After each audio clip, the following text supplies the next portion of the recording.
on the move. We're rolling on the move. We're on the roll, on the move. How's everybody doing? Who do we got in here? Dubes, what's up? Parang, Parian, Wang, Sage, Lindsay, David Rayner, Average Fish Keeper, Jeff Kane, Alyssa Bentley, what's up, Alyssa? Feral Aquarist, I like that name a lot, by the way. Drewson and Castillo Valley Cichlids, very nice, very nice. I hope everybody's having a good afternoon. And hello, George. Hello, Laura. Good to see you. So I have Mick M. I know Alex streamed live from nature a year ago or so. Check out older videos. Yeah, I do have a few nature walk videos. I'm actually not in nature right now. I'm at my truck because I'm going to show you guys some rocks because I'm a rock nerd.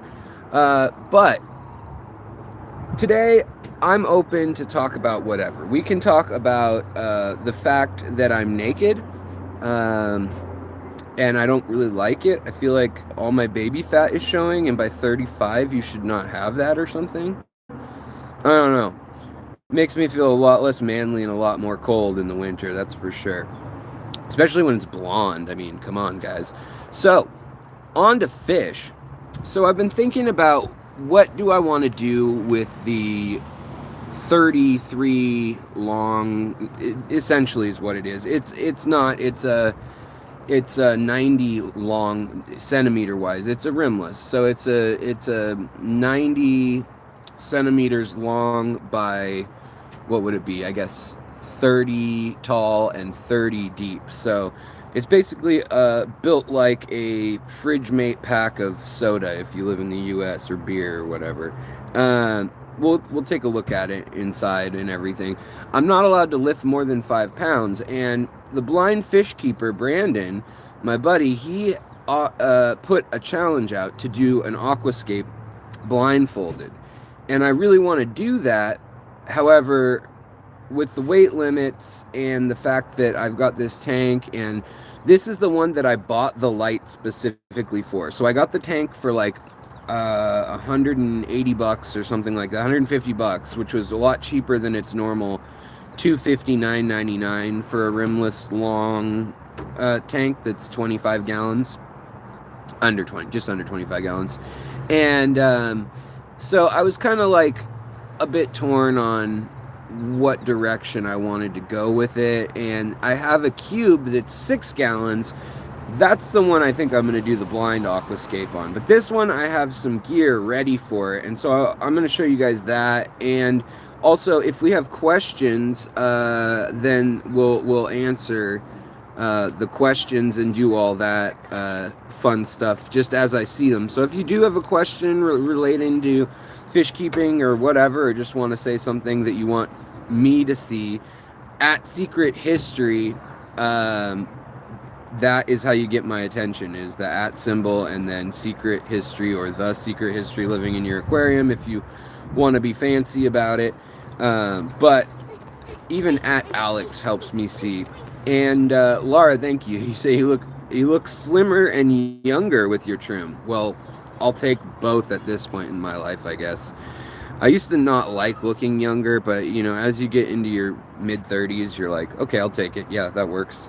Yeah, I'm 15. Actually, I do get carded at the store all the time. Like in our state, when you buy a lighter, if they suspect you at all of being around 21, they card you like spray paint and lighters. There's a bunch of weird stuff that they card for now. Any case, so let's see here. Who else just came in? BJ Palmer, the Cheeky Weasel. Oh, what a great name. Dragon Lair, what's going on? Patrick, good to see you, man. Hey, and we got Brandon in here. I hope you feeling what I'm putting down, man. And K-Day, what up? Alishan, what up?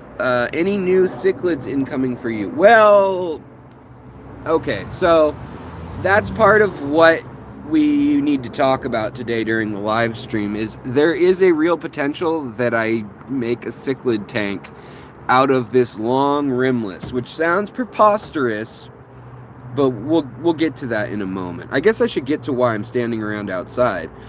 Rachel Beard, what's up? And the 186 element, welcome.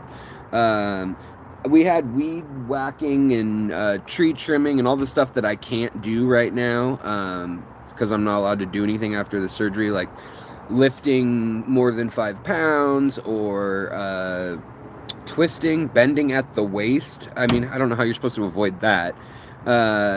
Touching my toes, reaching over my head with both arms, I'm not supposed to do. Ooh, Piran Wang, you are really, you're pretty close to on the money there with the Congo River tank is what you're hearing. Yeah, you're hearing some echo or some semblance of what's on my mind as one of the possibilities. It is shaping out to be a pretty nice day here. It is very nice. That's a nice tree in the background. Yeah, that we just had that trimmed, so the lower layer was like literally sitting on our roof when we bought the house. So we had that trimmed back, and my wife, months back, had a that's from the outside. If you guys are ever curious, that's what the bay window that she had, like, for sitting and reading. That was like, she's always dreamed of having one, and she got a bonus at her work, and so that she put all the money from the bonus last year into that. So, ta-da! So let's take a look here and see what we've got that I rounded up. So, all right, we've got a bunch of this rock that is from our mountains, my mountains. They're my mountains that are here in the Pacific Northwest. Now, these are from the Cascade Mountains and the Cascade Subduction Zone, or Nisqually Fault Line, amongst other things. The Cascade Mountains are a very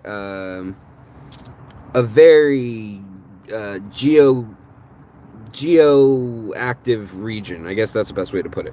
There's a lot of little earthquakes. I mean, literally thousands a year all over that are like in the 2 to 3.0 category.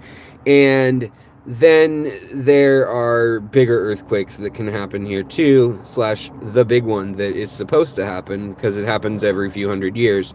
But who knows? So that makes for some nifty rocks. And I don't know, hold on, let me clear the lens a little bit more. It always starts like with this fogged look. Hold on.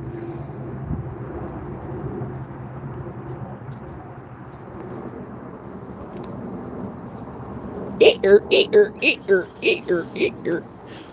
don't really have too many red colored rocks anywhere on the west side of this state. In the center of the state, we've got jasper and chert and all sorts of cool red rocks. But thanks, Caleb. But yeah, so, you know, I was thinking, oh, I could do a river tank and I can get endless amounts of these. Just, you know, they're like quartzite and basalt and other what's the word? Mafic or igneous rocks, basically. And what's kind of nice is then you know they're not going to be too reactive in your tank. Usually around here anyways, we do have limestone and stuff like that, soda stone, siltstone, but most of it is it's not super strong and reactive, so that's pretty cool. But so that you can see what I'm working with here, none of these stones are huge, but they do have a really cool cleavage when you hit them. Like if you're working on flint napping, for instance, that's a really cool sign, and it's a good sign for like making arrowheads when a big old piece like this 5-pounder or 6-pounder breaks with that concave or convex conical fracture. That's like what flint nappers look for. When I took in archaeology, I had to take a class where I had to flint nap a bunch of different stuff, a hand axe and a bunch of arrowheads, and basically write about what I learned doing it, other than that you cut yourself a ton. But you can see here, again, even just naturally from rocks falling, when they hit, they break in this kind of cool You get these weird striations in a kind of conical shape. And then beyond all that, this rock is all laid down in layers of volcanic eruptions.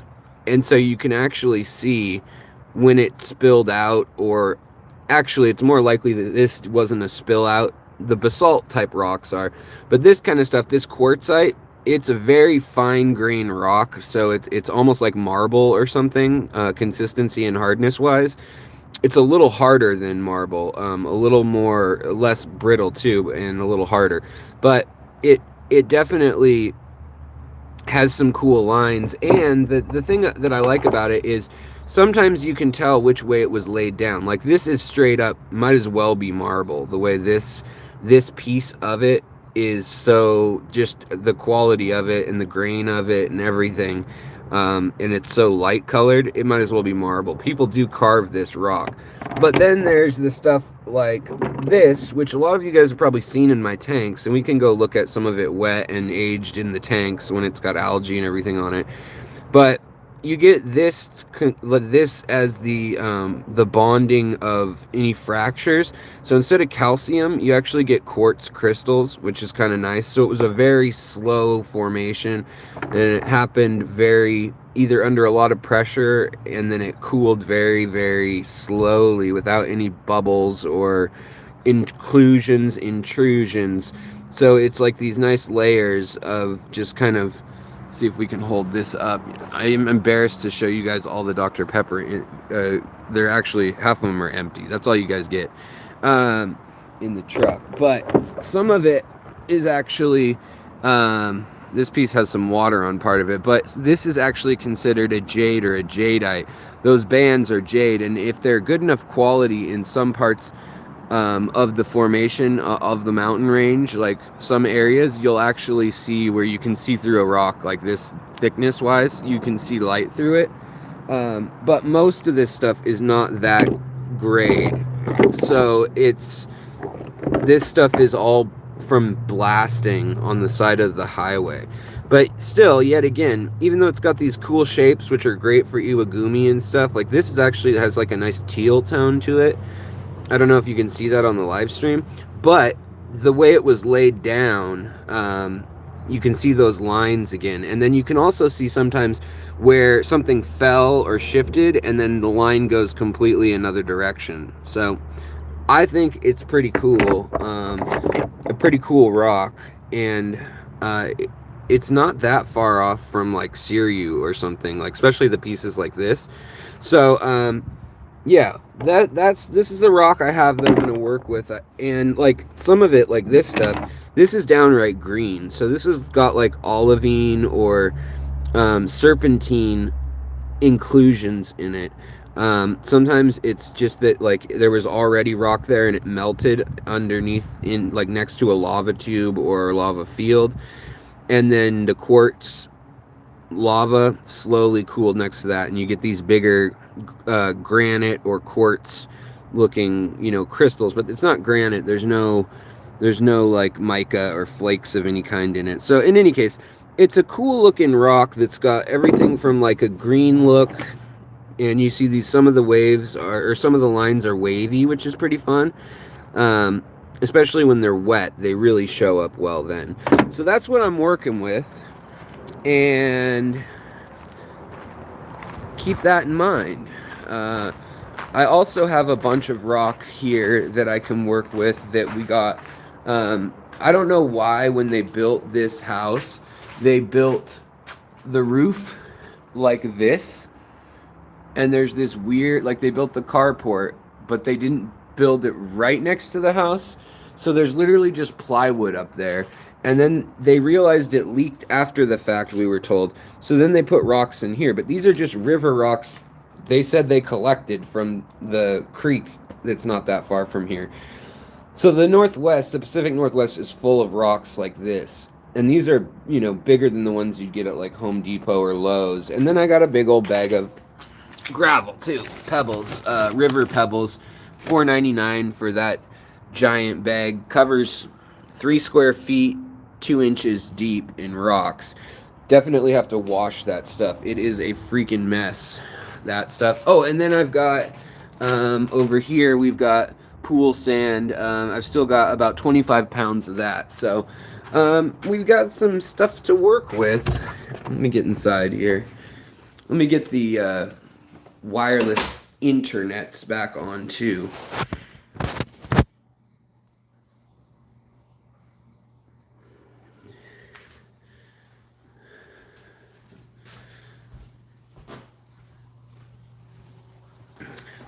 All right. Hopefully, I have you guys still.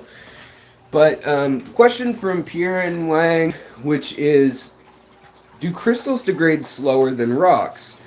Not that it would matter in an aquarium use, but is the crystalline structure stronger than the amorphous? So it totally just depends what it's made out of. If it's salt, that's an actual crystal, like by definition. It forms crystals, and the salt is very strong. No, it's not. It melts right away. It cracks, falls apart. But there are crystals that are really hard. Technically, like some of the volcanic glasses, like what do you call it? I keep wanting to say Anubius, but you guys are gonna beat me to it. But in any case, the black obsidian, obsidian has basically a crystalline, microcrystalline structure. So does jade. So does quartz, and it is really strong, like a 7.5 on the Mohs hardness scale. So like, it'll scratch glass. Sometimes it'll scratch some metals, like some steel, some iron. So it's pretty hard. If we take a look in the aquarium, examples of rocks, these are the same river rocks locally found. And so you find all different colors because glaciers pushed around the rocks in the Pacific Northwest that aren't right off the side of the mountain, that aren't like literally chipped off the mountain. Those ones that I got were on the side of the road where they were using dynamite, and they blew giant holes in the side of the cliff of the hill because there were rock slides from like a few thousand feet up the mountain. And so they were just clearing all the loose debris. My gobies, by the way, the Stephodons, they're spawning right now.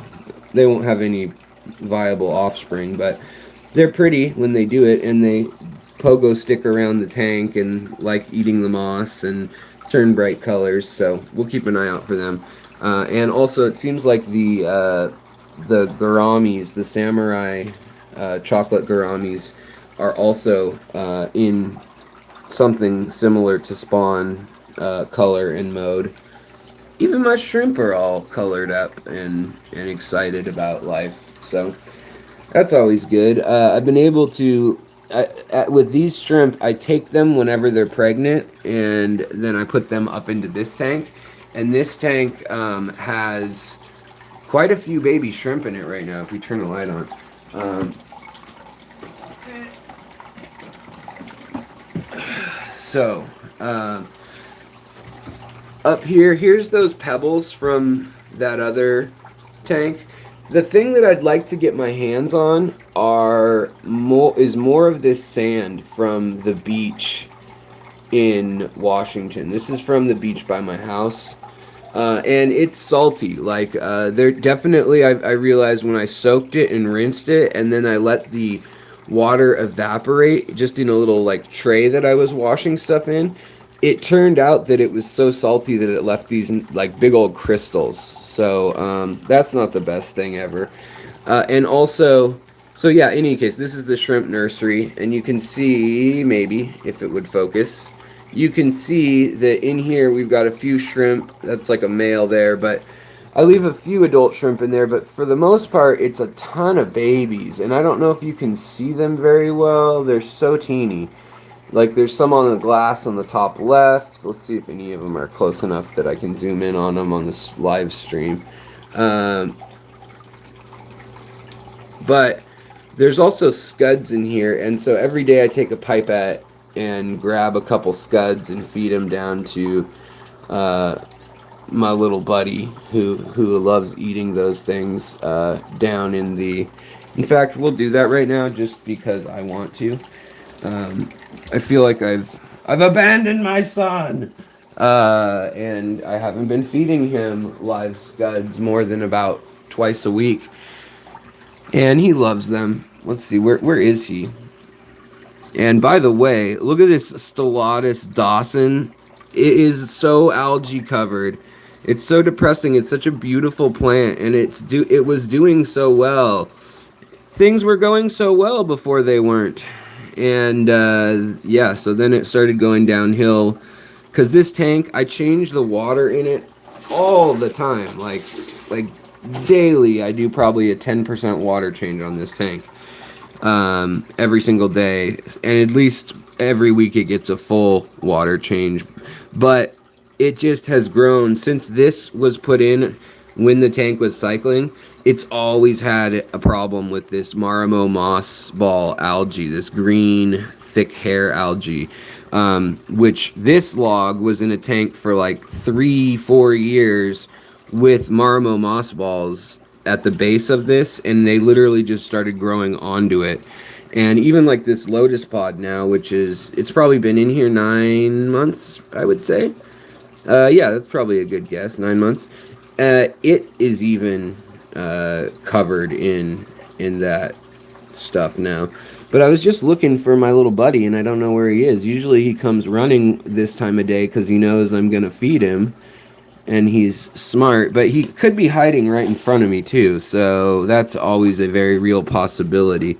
He's a little trickster, but I should probably tell you guys who I'm talking about. It's my little goby, who is a Taiwanese dragon goby, or the Schismatogobius amapluvilosus. And, oh, there he is. He's chilling right there. Oh, we spotted him. Isn't that cool how he actually knows this thing's food now? Come on, buddy. But if we can get him over here, he should. We can just fake him out by kicking up debris, and he'll come over. Come on, buddy.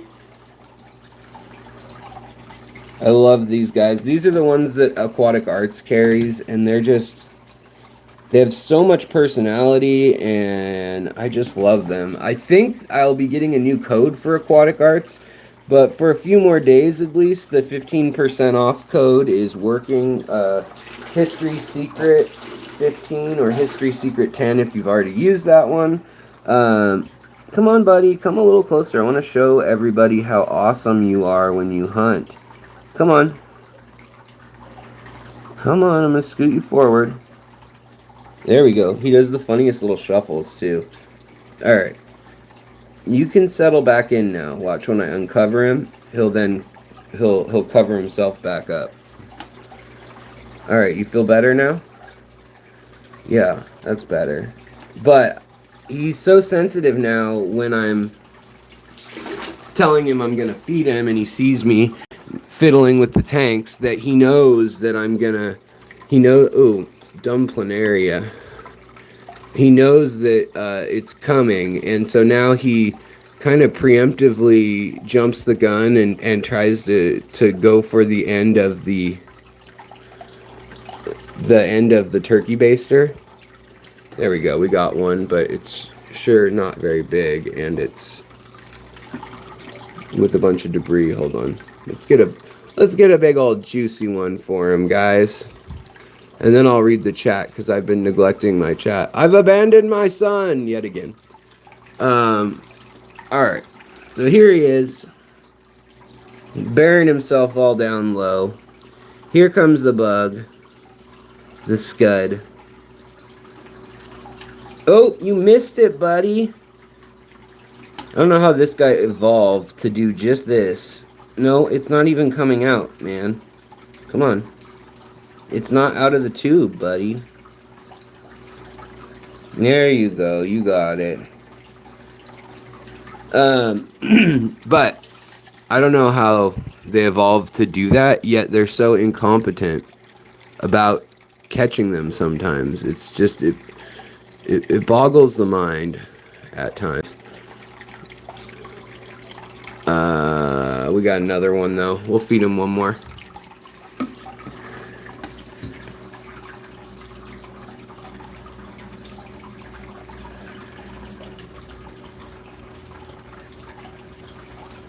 You missed it!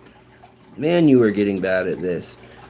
I think he's getting very complacent because I help him so much. But that one is just straight up gone. You missed it, dude. You missed your free lunch. Come on, buddy. Come back. I'll get you one more.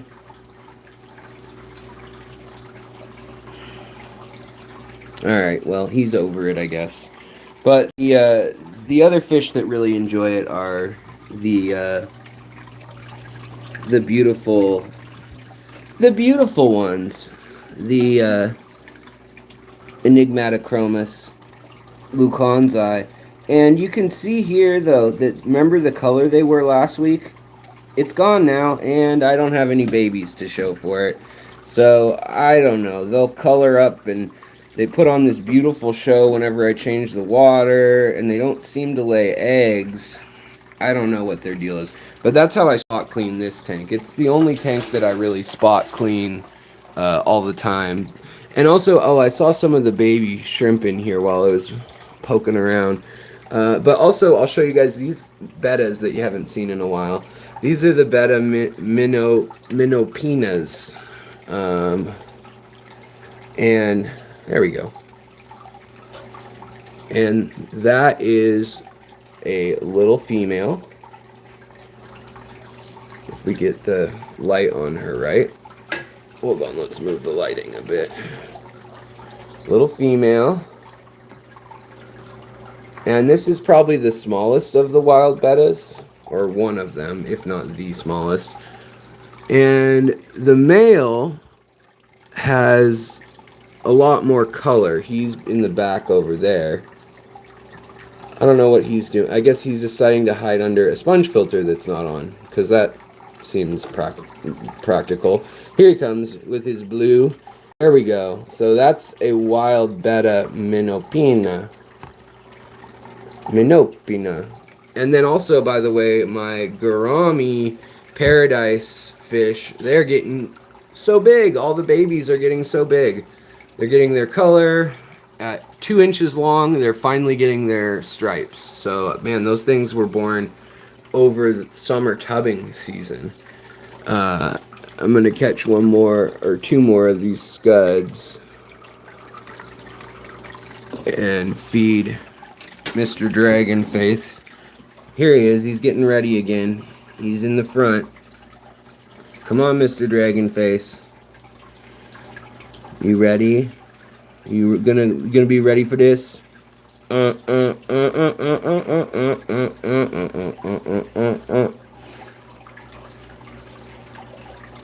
Here comes one.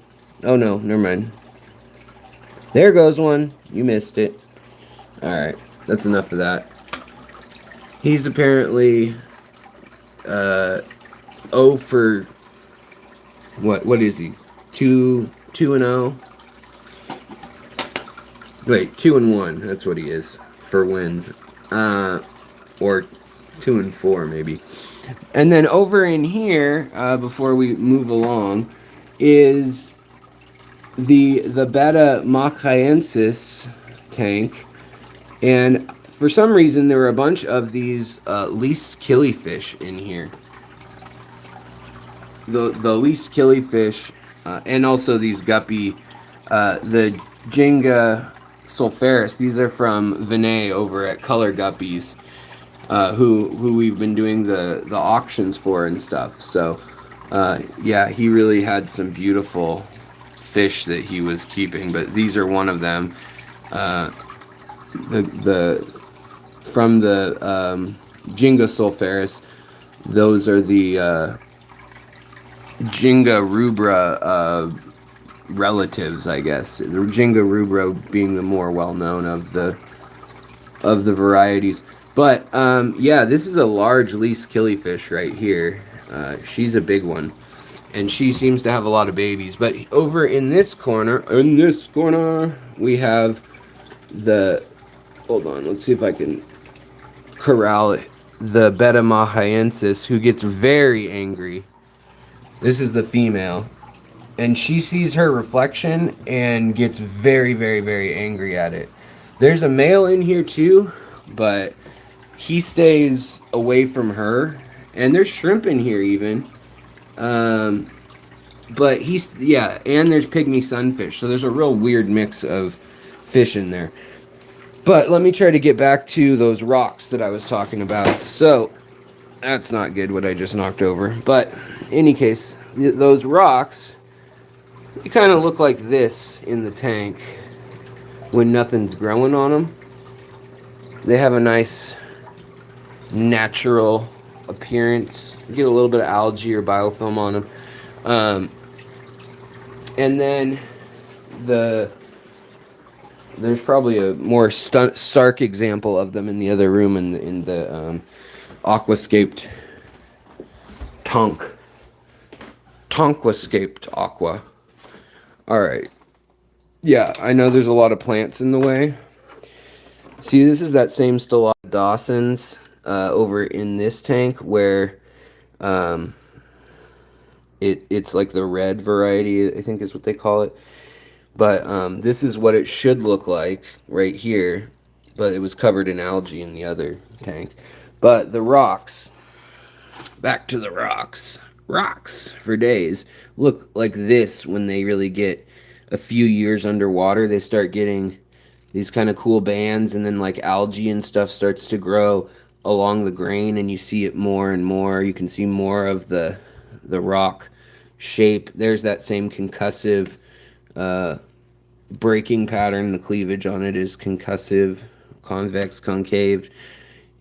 And yeah, so that's one of the darker versions of the stone. Oh, look who's out, guys. Look who's out right in the middle. My big male leopard frog pleco decided to just hang out in the middle of the sun in the middle of the day. And the other thing that I have going on over here is I've got the beautiful Aponigeton crispus, which you guys have seen before, but it's these beautiful red leaves. This is the one that my friend Will sent me from Singapore. That's where he acquired it from anyways. I don't know of anyone else in the US with them yet. But again, this is what happened last time. It got to this stage. I got seeds off of it, but they never have hatched so far. Or sprouted, rather. This time, the stem is holding up longer. And even though it's kind of split a few times, it's healing. And you can actually see which flower buds self-pollinated. So if they have that spike shape, they self-pollinated. Like at the ones at the bottom, and there's a couple up in the center, and there's some more on the backside. Whereas these higher ones and the ones down in here have not self-pollinated. And I've been pollinating it just by grabbing a Q-tip and getting the pollen off of the plant. So you just kind of, you can either tap it and get the pollen off, and then use that with the anything, a brush, or you could even use your finger. But yeah, and then we've got Rasbo, the clown, who's these guys are just such beggars. I mean, but then we've got more babies over here, and got some babies over here. And I need to clean their little pen from last night. That's just Aquarium Co-op fry food in there. But these are some of the endlers, the ones that I'm trying to breed intentionally, the bell-bottom ones that I think I showed most of you guys have probably seen. And last night, what happened was one of the red-tail glass tetras jumped like all the way over here in this corner, where I had surrounded it by stuff so that I thought it would be more protected from anybody hopping in or anything. Jumped up and got in there. And so about out of the 30, there's probably maybe 18 or 19 left. And that's a bit of a bummer to me. But again, in this tank, I use the same rock. And it's getting real old now. But you can see that cool grain on it. There. So I don't know. It's a thought, and there's one of those bell-bottom boys now. Bell-bottom boys, you make the rockin' world go round. These are my less than optimal ones, or ones that have something not up to par. Like, they're good in most ways. Like, this one has his checkered flag starting not at the end of his tail, for instance. And then some of them are throwing like black tuxedo, like just way off. So yeah. Oh, the other aquatic arts favorite in here, the Anies goby Stiphodon, is chilling right there. Real beautiful fish too. And then yeah. So all right, I need to look at the chat. I've been neglecting you guys so badly. Let me get on that. Let's go park ourselves. After I give you one piece of food for thought, which is, here's the setup that I'm going to be working with. And we've got a tank under here that's full of younglings in Star Wars terms. These are the CPDs all growing up that we hatched in late October, early November. So they're 4.5, 5 months old at max. But they're all, I mean, they've all got their spots and their color. And they're probably ready to sell if I wanted to sell them. But I think I'm going to keep them as breed stock. So I've got right now just a little bit of sand in here. That's it. But this is the big long tank. And then we have a light like this one. This one's broken. I got a used broken one for the struts. And then I got, for now, a hang off the back. I can't afford a canister filter to hide in the closet or whatever. But this is the tank we'll be working with, and we have a killer light for it. So the UNS tank will look good, but then the Twin Star Light 900S 3rd generation, that's the same light that's on that giant tank in the other, well, not giant, but, you know, it's on that 50-gallon community tank that we were looking at in the other room just now. And that whole thing almost covers the width of this. It's 8 inches across, and this is 12 inches across. So centered, I mean, it's pretty close to coverage. And so I need to figure out what I want to do with substrate, you know, what I want to do, if I want to do power heads in there and do a real river tank. And I think the answer is no, because it's just so, the light is so perfect until I have another tank that's a rimless, or if I come by one really cheaply or something. It feels like a waste to not use that rimless for something bigger and better in the world. Oh, well, you know, we'll look at these mean jerks for a while. The blue lip African buffalo cichlids, buffalo head cichlids. All right, guys. Sorry, I was not paying attention. Let me. I might be a little behind. I'm gonna just look and see if we had any questions or whatnot. Hey, what's up, Kenny? How's it going, brother? We have tons up here. Craig Doniger. Also, Mick says, you have alder trees where you live. Alder cones plus rain might be worth a try. Yes. I've used alder cones many times. In fact, if anything, they're too strong. I've almost killed, and I have killed on one occasion, all the fish. I killed bettas. I killed neon blue axelrod rasboras, sundadanias, whatever. Their name has changed so many times. But I killed them literally by adding, in a 5-gallon, I added maybe 7 little clusters of alder cones, like not even a handful, you know, not even like a stack in my hand. And it dropped the pH to like nothing because the TDS is so low here. And I thought they'd be fine with that. So yeah, I use alder, but I'm careful with it. Now, this is kind of an interesting one. This is a Nemo, the offspring of a Nemo mother that had the red, yellow, and blue genes, but mostly red and yellow. And it came out this way. the same siblings. These always show up whenever you're breeding plecos. And then this is another interesting sibling, with that definitely, you'd call it cello, as in cellophane, blue hue to the skin, to the what would you call that? It's not skin, flesh, scales, whatever. But then these ones, like we've got like a turquoise and purple and blue one, and then we've got this female here who looks straight up wild. I mean, she's got the stripes and these blood red little pectoral fins, or it's just, yeah, it's kind of odd. This one looks pretty darn wild too. It looks almost like a strawberry betta, but I mean, beautiful coloring and spotting in the anal fin too, with the big blue eye. Kind of cool. So I'm really kind of confused by what genes were in those bettas that I started with.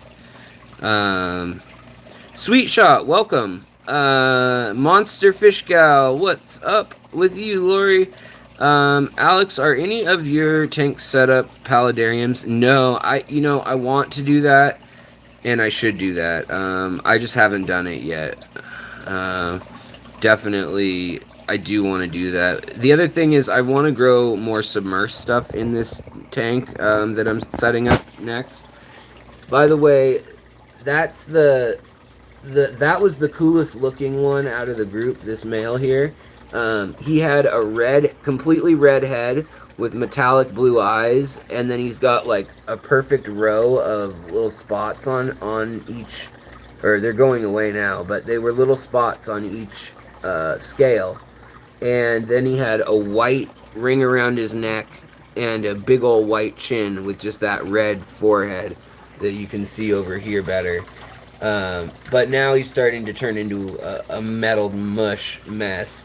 And this one, for the first year, was actually completely stark white. I could have sold it at the same size and had you fooled that it was just going to be a stark white fish. But it's not, obviously. So, yeah. Alright, let's see here. You still got that black Endler coal? Black Endler coal.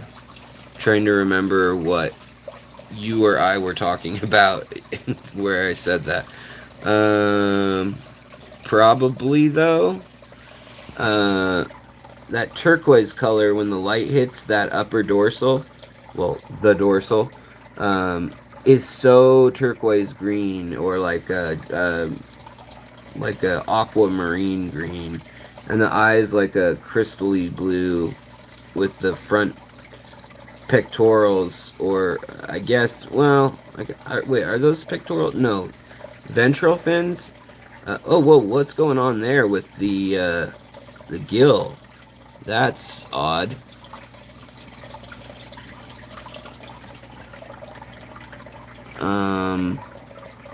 There's like a white bone or something. Hold on, what is that? Is it a rock stuck in the gill? Is it a wound? No, it's on both sides evenly. Is it just the marking of that fish? The gills are nice and red. They're not like irritatedly red. That's odd. I wonder what's up with that. Anybody in the comments know what's up? Why there's white stones in my female Betta's gill under her peduncle on her gill plate? I want to know now. Alright. Thingamatorium, hello. Drewson, hello. Dolbeck Aqua Designs, hello. Jess, what's up? How's it going? Too Coolie for School. Carson Lee Sleeper, what's up? Spaghetti Nona, welcome. And let's see here. Who else? Yeah, I know. At first I was like, is it a parasite? What is it? I don't think it's a parasite. It's too even on both sides. And Wait, do these both have it? Both of the wild-looking ones. Do you have it? Sweetie, move. Ah! Every time I put my hand in the tank, these guys try to kill me. This guy. This guy right here. I mean, he just wants to kill my hand. Yeah, I will find old footage of that Betta. I have really good shots of the Bettas, so from the past, from the documentary that's never coming out that I have written on the history of Bettas. Yeah, that thing. Watch this guy. See if he's still as aggro as always. Like, nothing's going on. This is just putting a baster in there. But he's so... He just bites me, and he's just not a happy fish. Oh! Alright. Well, he goes after my hand if I puff a little bit of water just gently on him. I've been noticing, though, he's been eating these snails like gangbusters, which is also great. But yeah, I don't know. I've kind of just been letting all the bettas hang out here. These are blue lip cichlids. They're buffalo head cichlids, and they are not. They don't have a name technically yet. But I have a video on them if you're curious about them. Some people call them by the name of the fish that they're probably related to, but this exact fish does not have a name yet. So, kind of interesting. But this is a subdominant male here, and then the females are smaller. Like this is a female here. That's the female that is paired off with him. And they hang out together and do their thing. ADHD Aquatics, what's up? How is it going? How's it going? Hey, all the bettas are begging. They all are hungry right now, I guess. They all want food. They're begging bettas. This is the mean one out of all of them. Oh, here we go. But they've got a whole maze of stuff to hide in, so they should be... I mean, they haven't actually... The bettas haven't hurt each other at all. They just jockey for position for the day, and then, you know, some of them actually... There's 9 in here, and they're all siblings, and some go off and do their thing. But I'm thinking of bringing that one from the big tank, or rather taking one of these, or 2 of these females, and presenting like her with the guy from the other tank, maybe, or her. But the thing hey, I'm not... Don't bite me. The thing I was going to show you guys too is I was given some crypts that were unidentified, and I haven't even started to identify them because I'm not working with a whole lot here. I don't have a whole full deck of cards, if you know what I mean. Not playing with a full box of crayons in my rocket surgery. So these 2 I think are the same, but I was given these by somebody who always, when they give me stuff or trade me plants, it's always real rare, obscure stuff, and from their collection. And so I got to figure out what these are. They're a nice red, and I'm expecting, since they're crypts, I'm expecting them to melt, but I've had them a few weeks now, and I think the root structures are just so good on them that they're not melting. They're kind of just chilling, and yeah, so I've got a group of them, and some of them are downright like red on, or pink on the bottom, purplish, red, whatever you want to call that color, on the bottom, and then they've got these wild root clusters that are really, really developed for a crypt.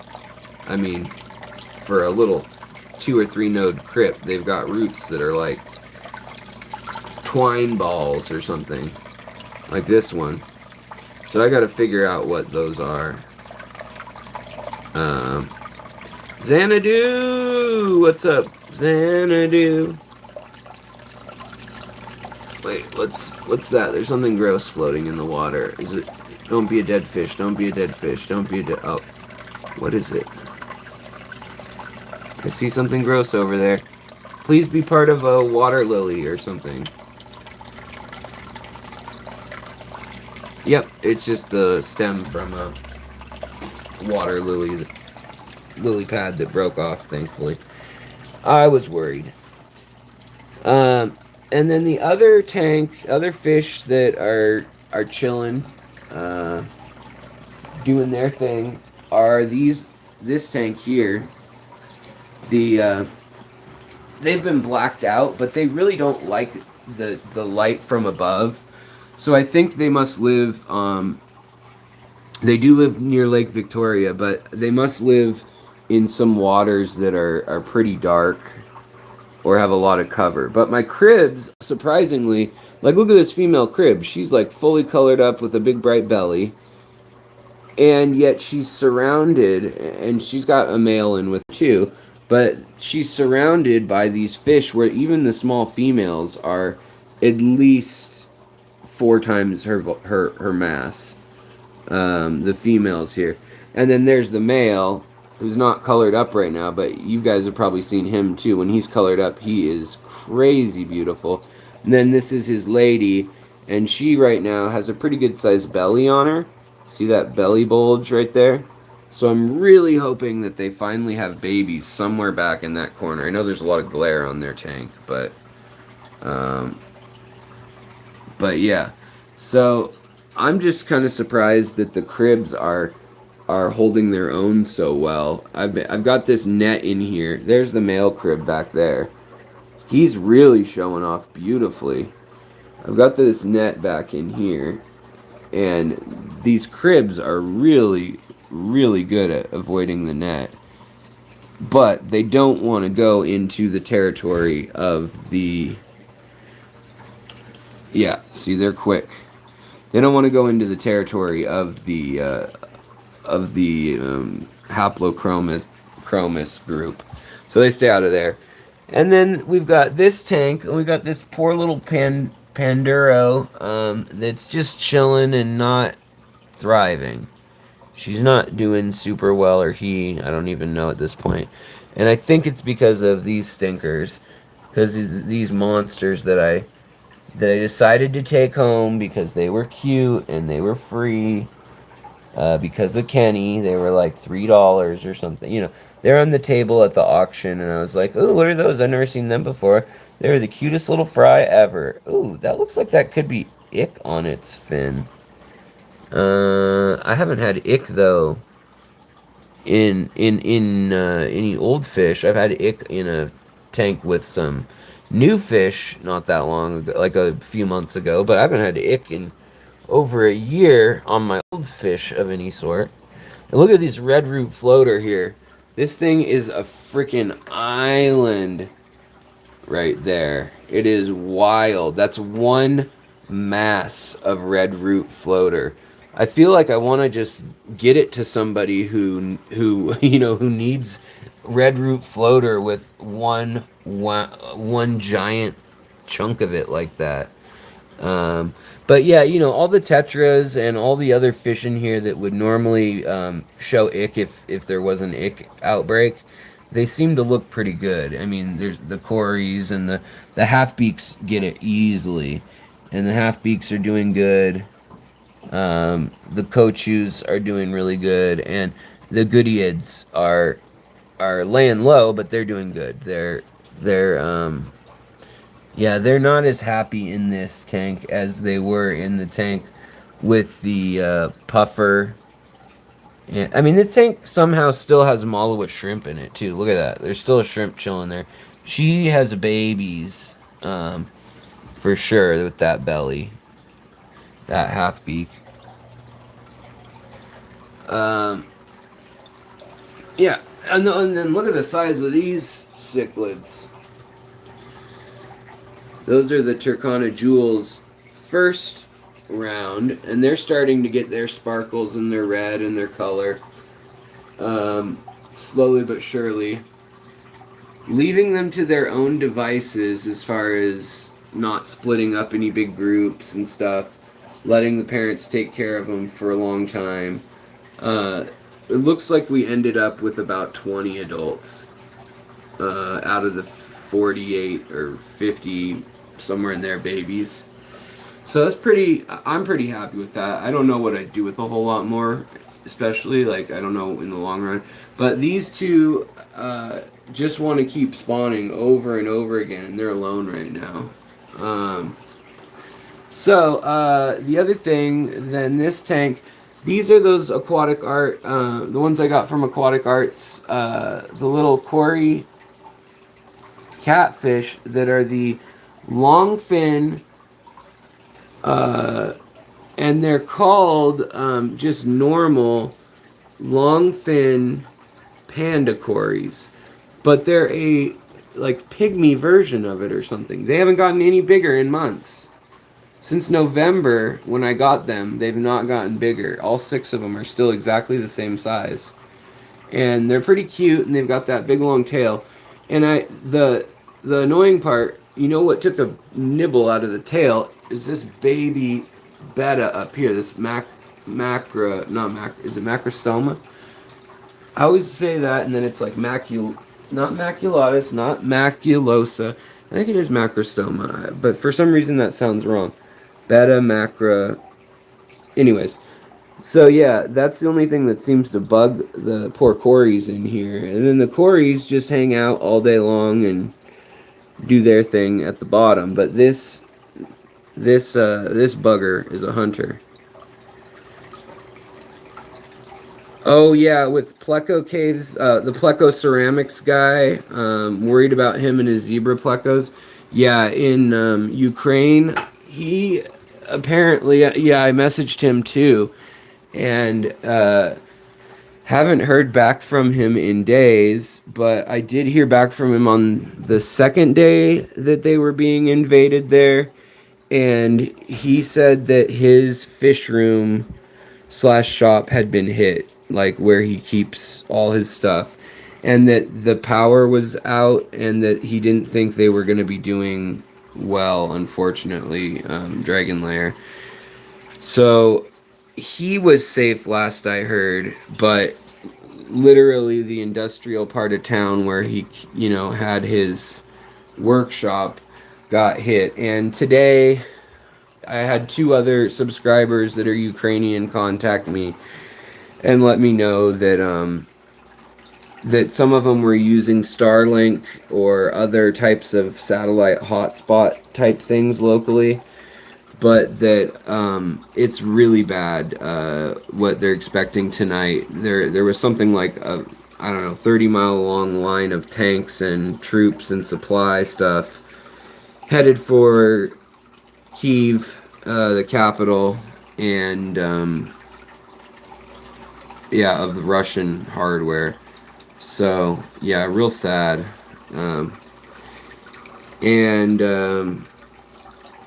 assuming. I mean, maybe he just doesn't have internet. I hope, because out of everyone there, I don't want to say it. I don't want to minimize anything, because in 5 days, 1,000 civilians being killed is awful. But out of the 1,000 out of 40 million Ukrainians, I'm guessing he's probably okay, but probably just cut off from us. But there are a lot of really skilled fish keepers and people who keep very unique lines that were when they banned a lot of fish from being kept, and they only had fish from certain times, and then there were like embargoes and different sanctions and things all throughout the Cold War.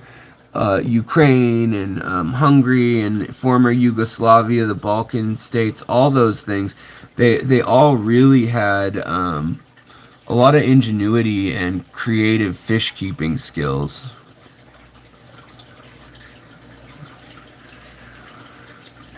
And a lot of Pisto super reds and stuff like that did come from did come from those countries, those former Eastern Bloc countries, and yeah. But I'm very concerned for a few people. There's someone who watches our channel, and I feel bad because I haven't taken the time to detangle his name because it's in Cyrillic, and I don't know Cyrillic alphabet. But it's somebody who's emailed me several times as well, and he's in Kirkutsk and or Kharkiv, and it's not looking good there either. It sounds like it sounds like they're just bombing the civilians now because Putin's not happy with how the campaign's going. There's something like 6,000 dead Russians as of yesterday morning, and that's ID badges they had photos of. And if you think about it, in all the years we were in Afghanistan and Iraq, the American soldiers, that's about how many we lost. They lost that in, 5-6 days. So it's gonna get real ugly. The fact that they were able to fight back almost makes it probably worse in that they're just gonna like let loose on the city now, and hopefully they don't let loose on the people in the subways and stuff like that. I don't know. I don't even want to go there. Yeah, George, I know you know all about that kind of stuff. You were born in a war zone and fought in a war zone. I know a lot of you guys have. I know the aquarium hobby is a relief for a lot of people, so try to not make it. I don't want to sour anyone's day on that note, but yeah, because they are part of the channel's community and part of people who I'm used to seeing comments from. Yeah, I'm real concerned about it too. So reach out if you guys know any of the folks like Pleco Ceramics. Used to be Pleco Cave channel. And by that, on that note, Poland and the Ukraine, they both make really good Pleco caves.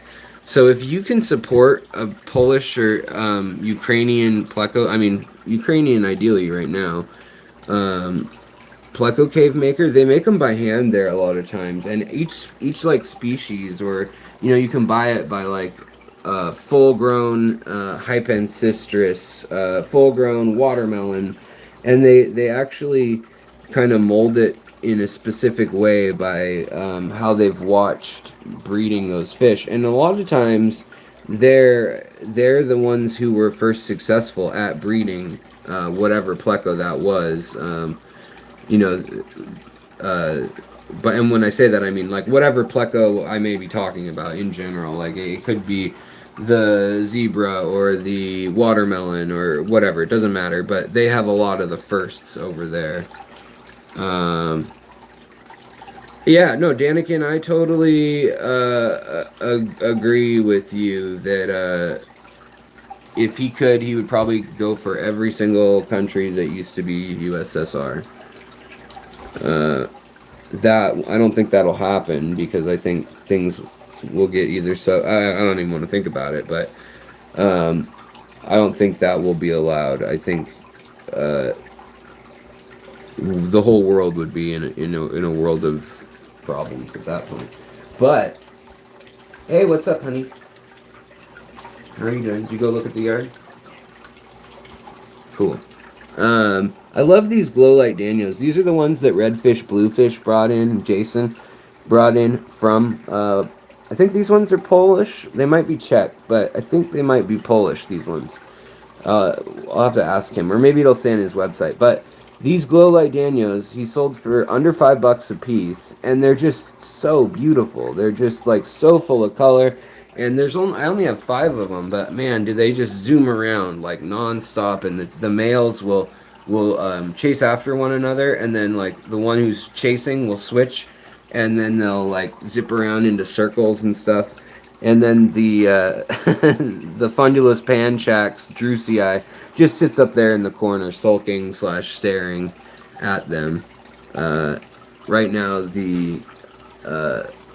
these guys are trying to hunt the shrimp, but once they get the shrimp, they never know what to do with them. Like they never eat them. They'll make a strike at them, and then the shrimp's armor holds up against these guys, and that's that. So I don't even know what they're thinking. But the shrimp are scared enough that they're staying hidden in the day. What else do we got going on, folks? What else do we want to talk about? Any other thoughts, plans, questions?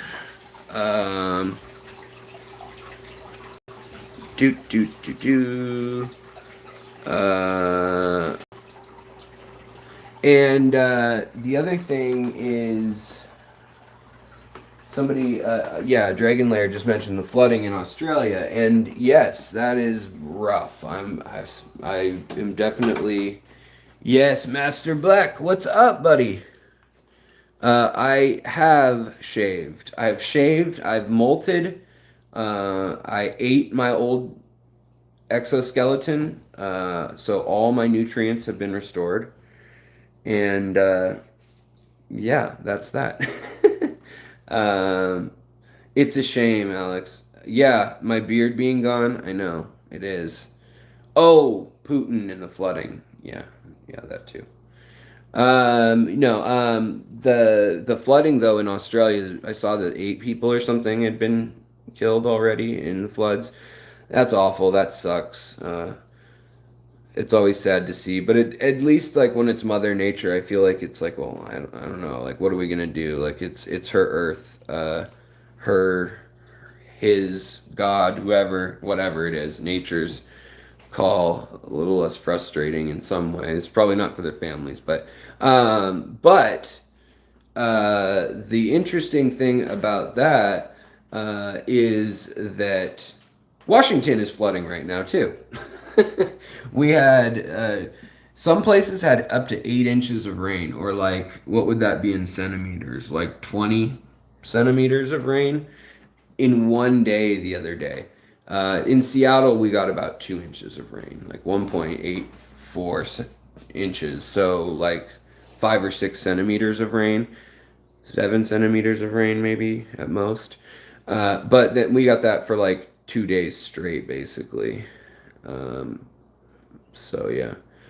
First story is more interesting because I was thinking that there were people. Wait, what's going on? Uh,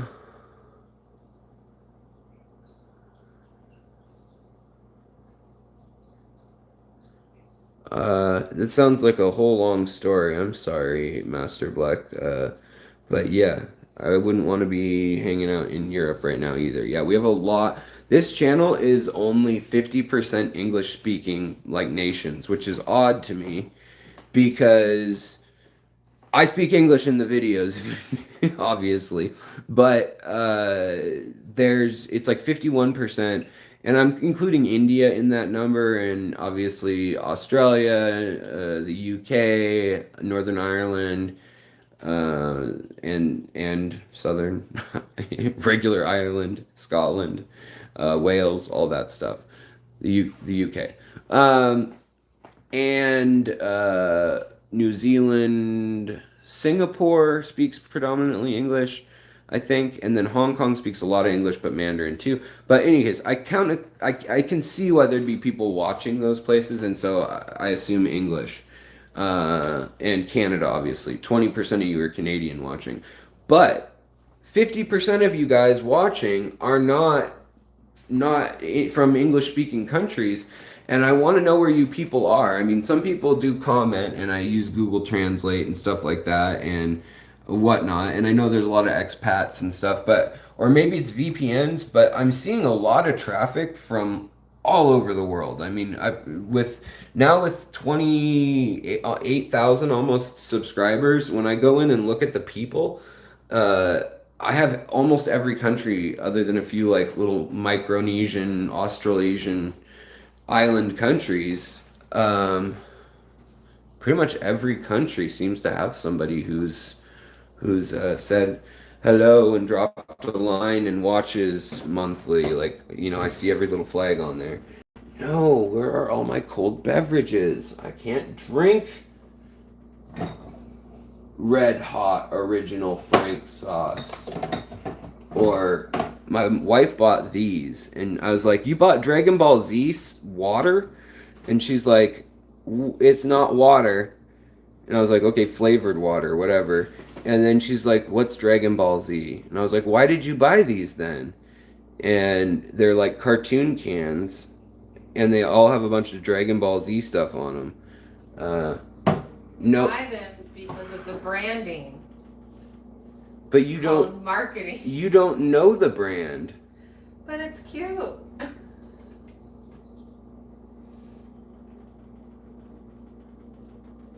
Cute. You don't even like anime. Get out of here. You don't even like animas, honey. You don't even like anime. Where are you going? Out. Why are you leaving me? I shaved for you. I'm a fish. I communicate through rubbing. They call it flashing in the fish world. You're losing your no, I'm not. Your crowd. No, people love this. Kamehama. Honey, the people demand to know more about what you're up to. Going for an adventure. Where are you going? For an adventure. Can I come? I'm going to listen to my podcast. What podcast? Smartless. You have a podcast? Yeah. I have a Best friends with podcast. Will Arnett. I have a podcast too, honey. I know. Actually, guys, I do have the podcast episodes already. We just gotta upload them. I had to record ads for them, and now we just have to upload them. It's like one step away, one step beyond. All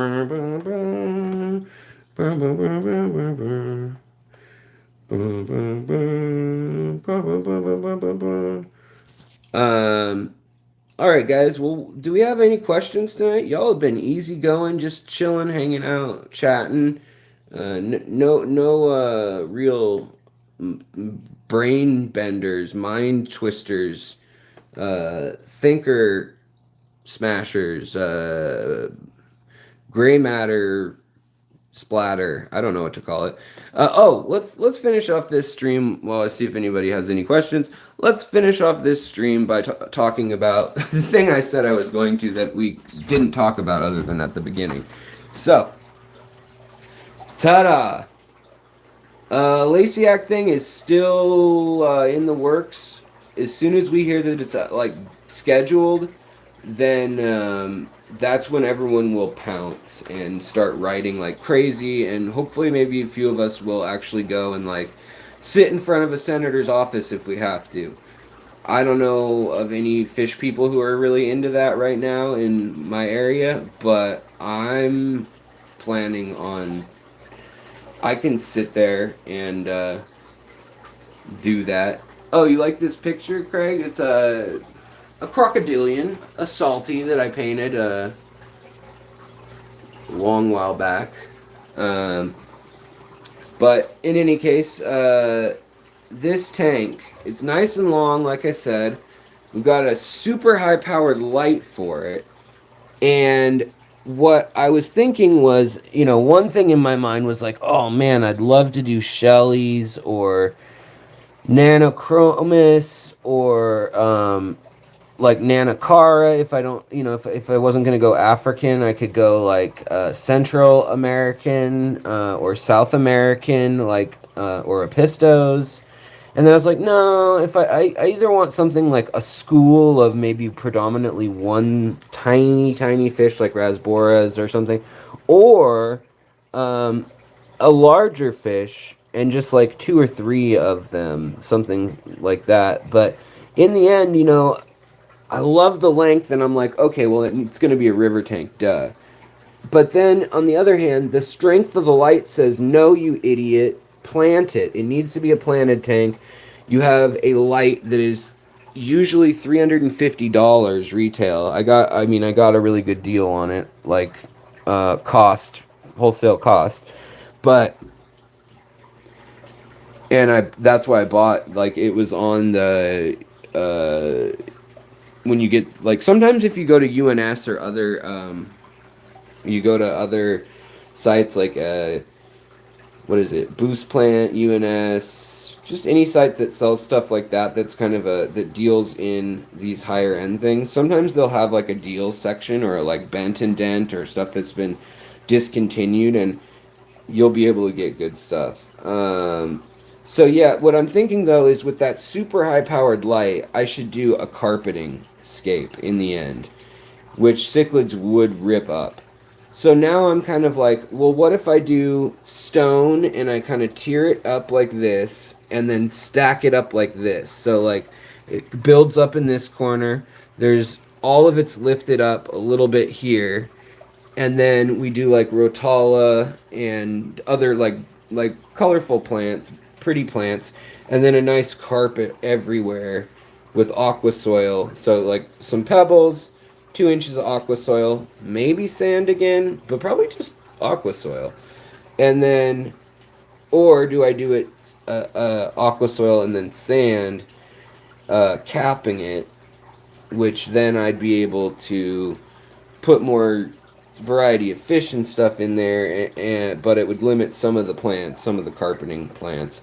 But that was kind of a thing where I didn't think it through. I bought the light before I had a tank for it, and then I was like, oh, because I had to buy two for the wholesale price. You had to buy two of them. And so then I was like, oh, I'll put one on the big tank in the other room. I'll put one on this, whatever this would be.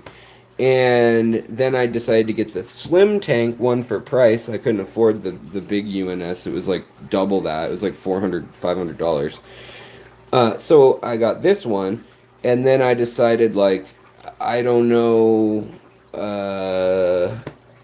what I'm gonna do. So I was also thinking about a Blackwater Central to West African tank of small, maybe some small like Nanochromis or some cribs or something like that, like a rare crib, or maybe the Lucanzi, Enigmatochromius. Maybe they could be moved.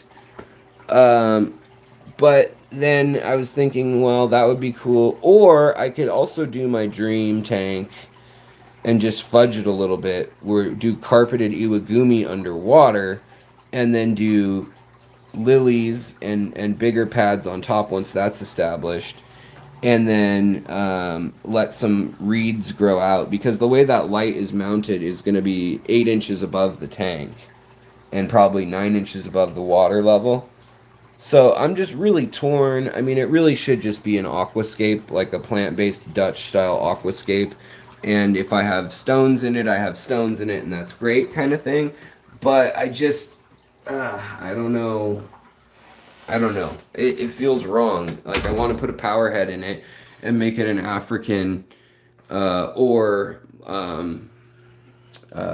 Burmese slash Myanmar style biotope river tank.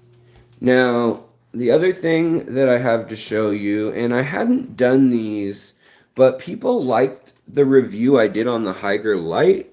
So when Higer emailed me and was like, hey, do you want to look at any of our other products? I said, sure. So they sent me this 400 watt heater. Oh, it beeps. That's cool. It beeps when it's out of the water. That's handy.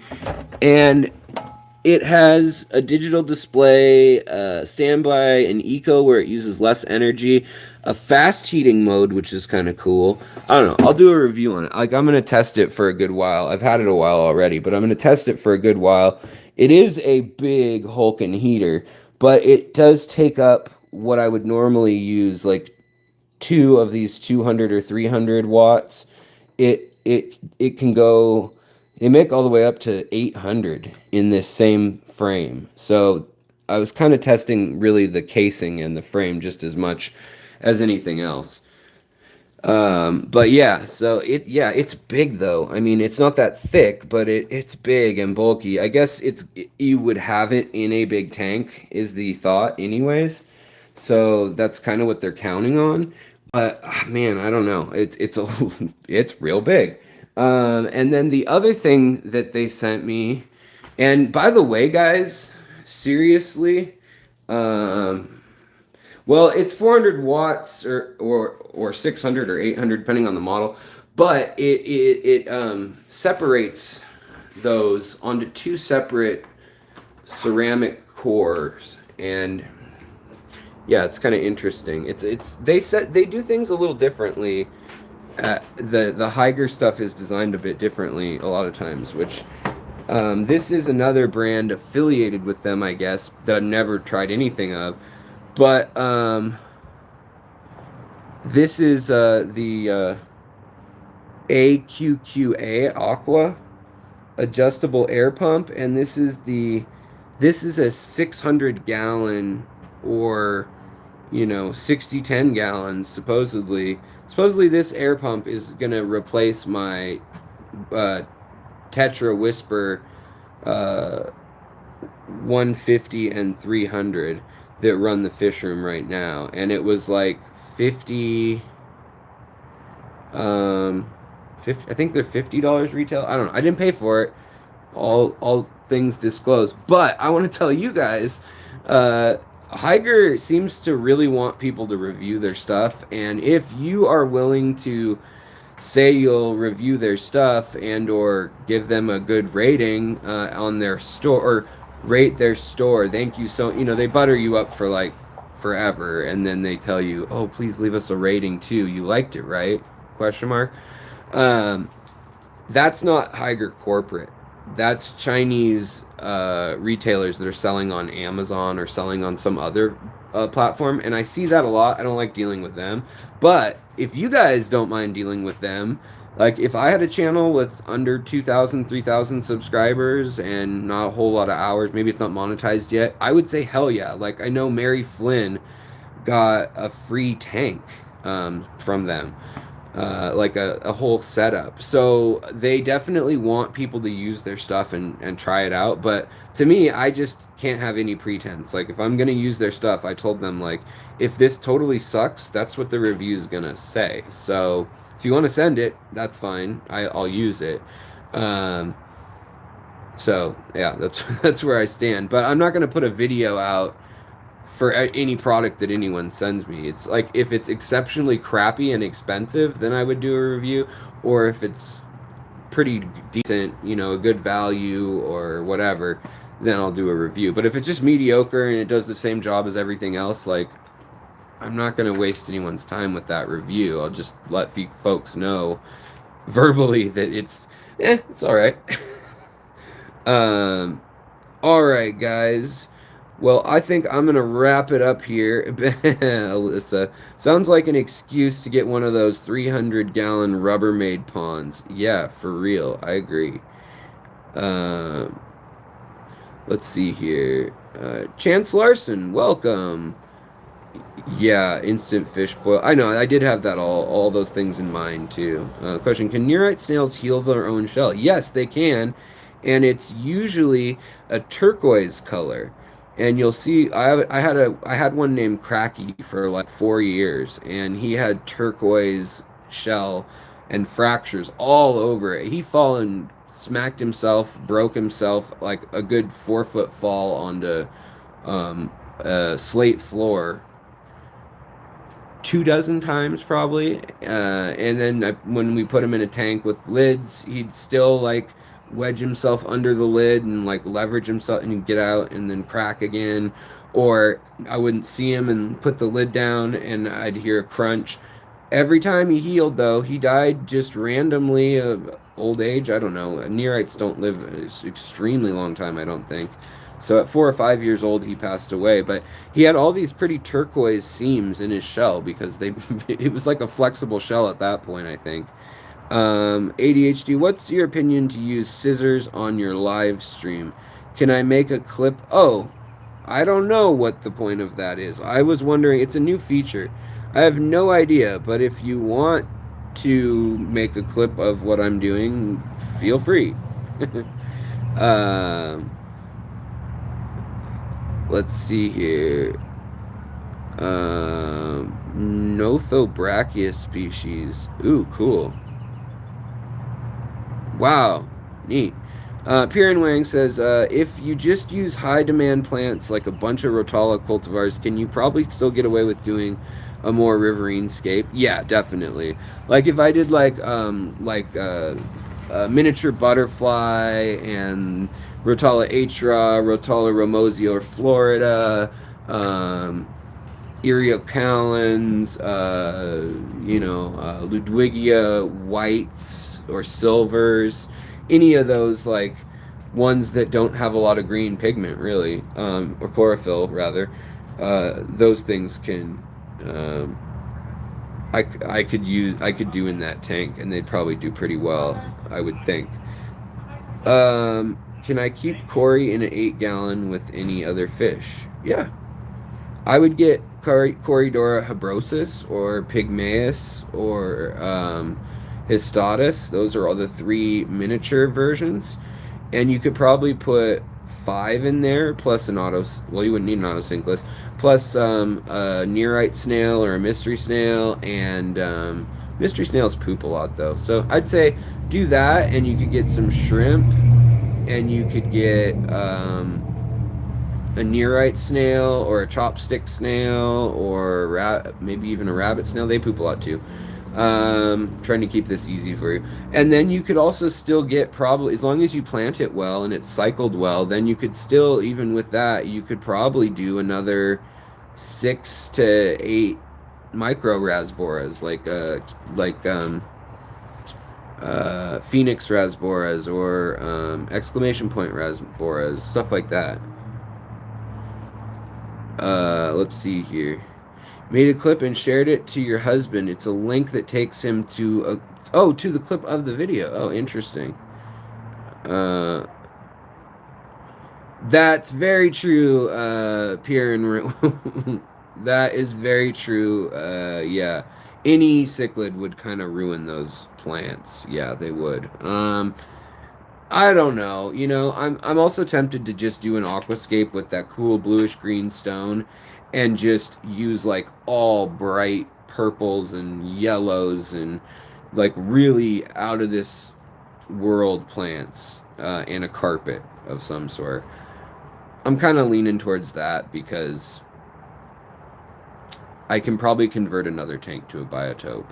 I haven't really ever successfully done Dutch tanks because I always turn them into jungle and just go crazy with it, or I always turn them into a biotope or black water, whatever. I do something to them rather than leave them as they are and manicure them. I get bored with it after I can start to see where it's gonna end up, and I'm like, okay, well, I know I can do this well. Then I kind of check it off the list and I try a new thing. So yeah, if lacking sources of calcium, snails will often chew on each other's snails. Interesting. I didn't actually know that. I knew that like they would eat old shells or eat algae and biofilm off them, which then gives them the nutrients that those things have broken down. But on that note, y'all awesome people, I'm gonna head out for the night. My wife went for a walk, but she's gonna be back. We're gonna watch the movie Belfast instead of all the awful news. And if you guys are a member of the channel, you have access under the community tab to weekly videos with 4 or 5 videos with a news story for each day of the week, each work day of the week, of something interesting going on in the fish world. For $1.99 you get access to that. You can bend my ear. You do polls, and questions are more readily, like, I'll see them first basically prioritizes things on my end of things. And I also ask, like, hey, what should we do with the next video on? I'm taking suggestions, things like that. And it's only $1.99, and I also try to cite my sources on any video that I did a bunch of new research for. So yeah, you can also support me on Patreon. That's actually, they take less of a cut, but the perks on there, honestly, um, I don't I'm not super active on there because the people on there don't seem to be super responsive. One or two people will be, and then they'll usually not want to be on it, and they'll join the membership thing because that's where I interact with more of y'all. And I think we might start doing a few like members only streams once in a while, but just non-fish stuff, like non-educational stuff. Like if I'm taking a trip to Florida and going collecting on fish, I'm going to share that. But if I decide to go gator fan boat tripping or something, maybe then that would be something I could put on that behind the gates of a paywall. So in any case, yeah, but I just, if you guys like the channel and you're not a member and you'd like to support, that's my sales pitch. But as always, no pressure. I don't want anybody to feel obligated, and I want the channel to be accessible to anybody and for the knowledge to be free, and that's the whole goal of making the channel. But it helps me do this full time, or do more of it, do a better job of it, if I can get, like, first I got the fish room covered, now I'm in that in between, like, it's not covering all the bills, but it could be in another 10 or 15, 20,000 subscribers probably. I mean, enough that I could survive in Seattle. Right now it's bringing in about $1,500 to $2,000 at most a month, which I'm very happy about. But the government gets their cut, YouTube cuts from that, so it's always a thing that is evolving. But I'm a patient guy. I've been here for 5 years plus on YouTube, and I don't think I'm going anywhere. But hey, Craig, welcome so much, Craig Doniger. Welcome to the family, to the group. I really do appreciate that. That's awesome. Yeah. So yeah, just kind of in my head, like I said this a few streams ago, but I realized out of like coming up on 30,000 subscribers, if even 500 of those subscribers, if I got $1.50, or whatever it is before taxes that YouTube takes, they take 40%, I guess. So if I got what is that, 40%? So $1.20 off of every subscriber every month. I mean, that's a nice little, like, it's like what, $700 or something for 500 of you. If 500 people did that, so 600 and some dollars. So yeah, any case, just a thought. All right, guys, I'm done complaining, or not complaining, but trying to sell you anything. That's not the point. And I know Bentley Pasco is streaming tonight, so he's on at 6. And also I think Ladies Night is, or is it Ladies Night, or is it, I don't know where I am. I don't know what's on now. But someone else is streaming, I think, for sure right now. So y'all can make your way and tell them I say hi if you make your way there. We should have some good guests coming up soon, and I'll talk to you guys later. Have a good one. Thanks again, mods, lurkers, watchers, and those of you who joined. Craig! And those of you super chatted.